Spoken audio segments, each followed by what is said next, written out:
కార్యక్రమాన్ని చేపట్టడం జరిగింది.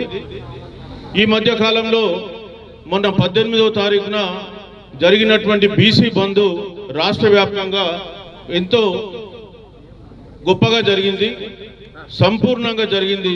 బీసీ ప్రజల మనసులో ఉన్నటువంటి భావాలన్నీ కూడా ఆ బంద్ ద్వారా బయటకు వచ్చినాయి. మరి ఈరోజు మళ్ళీ మనము నిరసన అనేటువంటి ఒక కార్యక్రమం తీసుకున్నాం. ఈ మహాధర్నా అనేటువంటి కార్యక్రమం పేరున 42% రిజర్వేషన్ సాధించుకోవాలి. ఇవాళ హైకోర్టు ప్రభుత్వం ఇచ్చినటువంటి జీవో 9ని స్టే ఇవ్వడంతో మరి వాళ్ళ రిజర్వేషన్లు అనేటివి కొంత త్రిశంకు స్వర్గంలో పడిపోయినాయి.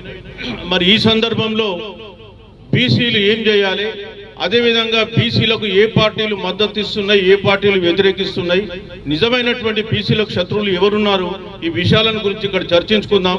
మీరందరూ కొద్దిగా సైలెంట్గా డిసిప్లిన్గా ఉంటే క్రమశిక్షణతోటి మనం ఒక 2-3 అవర్స్లో ఈ సభ నడుపుకుందాం. మరి చాలా పెద్ద ఎత్తున ఇంకా చాలా మంది వస్తూ ఉన్నారు. మేము అనుకున్న దానికంటే కూడా చాలా ఎక్కువ రేట్ల జనాలు ఇక్కడ వస్తూ ఉన్నారు. మరి ఈ సందర్భంగా మనము 9వ షెడ్యూల్ ముద్ద లేక 9వ జీవో ముద్ద, ఈ రెండు అనేటువంటి అంశాలు మనకు ముఖ్యమైన అంశాలు. మొన్ననే రాష్ట్ర ప్రభుత్వం 9వ జీవో ఇచ్చి 42% రిజర్వేషన్ ఇస్తే హైకోర్టు స్టే ఇచ్చింది. మొదటి నుంచి కూడా మేము ఇక్కడ బీసీ ఇంటలెక్చువల్ ఫోరం కానీ లేదా ఈ 42% రిజర్వేషన్ సాధన సమితిలో ఉన్నటువంటి అన్ని వర్గాలు కూడా మాకు 9th షెడ్యూల్ కావాలని చెప్పేసి మేము కోరడం అయింది. నిజానికి రాష్ట్ర ప్రభుత్వం కూడా మార్చి 17th రోజు 9వ షెడ్యూల్ కొరికే బిల్ నంబర్ 3, బిల్ నంబర్ 4 పెట్టిండ్రు. కానీ తర్వాత కాలంలో కొంతమంది 9వ షెడ్యూల్ అవసరం లేదు, జీవో కావాలంటే మళ్ళీ వీళ్ళు జీవో వైపు వెళ్ళడం జరిగింది. ఇవాళ జీవోకు ఎట్లాంటి పరిస్థితులు ఉన్నాయి, ఎలాంటి పరిస్థితులు ఎదుర్కొంటుంది కోర్టులలో అనేది మనం అందరం చూస్తున్నాం. మరి ఇవాళ మనకి ఇక్కడ వచ్చిన వాళ్ళందరినీ ఒకటే కోరుతున్నాం, మీరు 9వ షెడ్యూల్కు మద్దతు ఇస్తారా లేదా? ఇవాళ రాజకీయ పార్టీల వాళ్ళని కూడా పిలిచినాం, అన్ని రాజకీయ పార్టీలను. ఎందుకంటే రేపు చట్టసభల్లో 9వ షెడ్యూల్కు వాళ్ళే మద్దతు ఇవ్వాలి కాబట్టి వాళ్ళు మద్దతు ఇస్తారా ఇవ్వరా? ఇచ్చేది ఉంటే 9వ షెడ్యూల్కు మద్దతు ఇస్తామని చెప్పి ఈ ప్లేకార్డు వాళ్ళు ప్రదర్శించాల్సి ఉంటుంది. మేము ఇవ్వము అంటే వాళ్ళ ఇష్టం. మనకి ఎవరు మన వాళ్ళు ఎవరు పరాయి వాళ్ళు మనకు తెలిసిపోద్ది. సో మన ఉద్యమం అంతా కూడా 9వ షెడ్యూల్లో ఇది పెట్టాలి. బీసీలకు చట్టపరంగా 42% రావాలి. ఇవాళ 42% రాకపోవడానికి బీసీలకు కేవలం రాజకీయ పార్టీల వైఖరి తప్ప ఇంకా వేరే ఏమాత్రం కూడా అడ్డంగా లేదు. మన దగ్గర అన్ని డాటా ఉంది, ఎంపరికల్ డాటా ఉంది, కావలసినటువంటి సమాచారం ఈరోజు రాష్ట్ర ప్రభుత్వం దగ్గర ఉంది. కాబట్టి రాష్ట్ర ప్రభుత్వము కేంద్ర ప్రభుత్వాలు దలుచుకుంటే ఇది సాధ్యమైంది. కాబట్టి మనం ఇవాళ 9వ షెడ్యూల్లో చేర్పించాలనేటువంటి ఉద్యమం పెట్టుకున్నాం.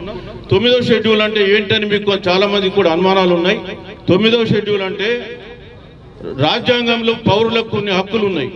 అది ఆస్తి హక్కు కావచ్చు లేదా ఇతర హక్కులు ఉంటాయి. ఈ హక్కులకు భంగం కలిగినప్పుడు కోర్టుకు వెళ్తే కోర్టులు వాళ్ళ హక్కుల్ని కాపాడడానికి ప్రభుత్వాలు చేసిన చట్టాలను కొట్టేస్తాయి. సో ఉదాహరణకు నేను ఇక్కడ రోడ్ వేస్తున్నా, ఎవరో ఇండ్ల మీదకి నుంచి రోడ్డు పోతుంది, ఎవరో ప్రైవేట్ ప్రాపర్టీ నుంచి పోతుంది.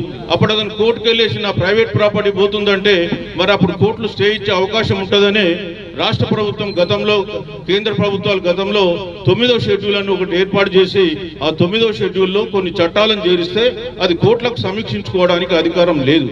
ఉదాహరణకు గతంలో మనము భూమి సీలింగ్ చట్టం తెచ్చినాం, 54 ఎకరాల కంటే ఎక్కువ ఉండడానికి వీలేదని. కానీ కొంతమంది కోర్టుకు వెళ్తే అది కొట్టిపోయే ప్రమాదం ఉందని చెప్పి ఇట్లాంటి చట్టాలను కూడా మనకు ఈ 9వ షెడ్యూల్గా పెట్టడానికి వీలుంటుంది. సో అందుకొరకే ఇవాళ మనకు తమిళనాడులో ఏకైక రాష్ట్రం 9వ షెడ్యూల్లో పెట్టుకుని బీసీలకు 50% రిజర్వేషన్లు ఇస్తుంది. కాబట్టి మనం కూడా అదే పద్ధతిలో పోవాలని చెప్పేసి మేము మొదటి నుంచి ఇక్కడ ఉన్న అందరం కూడా అనుకుంటున్నాం. మరి మన మధ్యన కాంగ్రెస్ పార్టీ నుంచి కురువృద్ధుడు బీసీల సమావేశం అంటే ఎక్కడున్నా సరే వచ్చి వాలిపోతాడు. మరి బీసీలు అంటే అంత ప్రేమ. తాను ఎక్కడ ఉన్నా దాదాపు 4 సార్లు రాజ్యసభ సభ్యుడిగా చేశారు. అరే మా బీసీల కురువృద్ధుడు ఆయన, అతను హనుమంతుడు. ఓకే, బీసీల కొరకు పోరాటే హనుమంతుడు. సో వారు ఎవరో కాదు, మీ అందరికీ తెలుసు హనుమంతరావు గారు. వారిని నేను పరిచయం చేయాల్సిన అవసరం లేదు. మనం చేపట్టినటువంటి 42% 2 అంశాల మీద చేపట్టినాం. ఒకటి 9వ షెడ్యూల్లో చేర్పించాలి. రెండోది కామారెడ్డి డిక్లరేషన్ రాష్ట్ర ప్రభుత్వం ఏదైతే కామారెడ్డి డిక్లరేషన్ లో బీసీల కొరకు ప్రతి సంవత్సరం 20,000 కోట్లు ఖర్చు పెడతామన్నారు. 2 సంవత్సరాలైంది, ఇప్పుడు 40,000 కోట్లు ఖర్చు పెట్టాలి. కానీ పోయిన సంవత్సరం రాష్ట్ర ప్రభుత్వం బీసీల కొరకు ఖర్చు పెట్టింది కేవలం 2,080 కోట్లు మాత్రమే. మేము తెలంగాణ రాకన్న మొదలు మనకు బీసీ కార్పొరేషన్ లో కాసుల గలగల ఉండేది, డబ్బులు పుష్కలంగా ఉండే. తెలంగాణ వచ్చిన తర్వాత 10 సంవత్సరాలు ఆ ప్రభుత్వం బీసీ కార్పొరేషన్ ఏర్పాటు చేసి వాళ్ళకు డబ్బులు ఇవ్వకుండా మొత్తం ఎండబెట్టింది. మళ్ళా ఈ ప్రభుత్వం వచ్చినాక కూడా గతంలో 13 కార్పొరేషన్లు ఉంది, వీళ్ళు వచ్చినాక 9 కార్పొరేషన్లు చేశారు. మొత్తం 22 కార్పొరేషన్లకు పోయిన సంవత్సరం ₹1 కూడా ఇవ్వలేదు. ఈ సంవత్సరం కూడా ఇచ్చే పరిస్థితి లేదు. మరి మీరు ఎందుకు కామారెడ్డి డిక్లరేషన్లో 20,000 కోట్లు పెట్టి మాకు ఇస్తామని చెప్పి ఇస్తలేరని ప్రశ్నిస్తున్నాం. 42% రిజర్వేషన్ కూడా కామారెడ్డి డిక్లరేషన్కి అనుకూలంగా వాళ్ళు పెట్టారు. సో దాని గురించి కూడా మనం పోరాడుతున్నాం.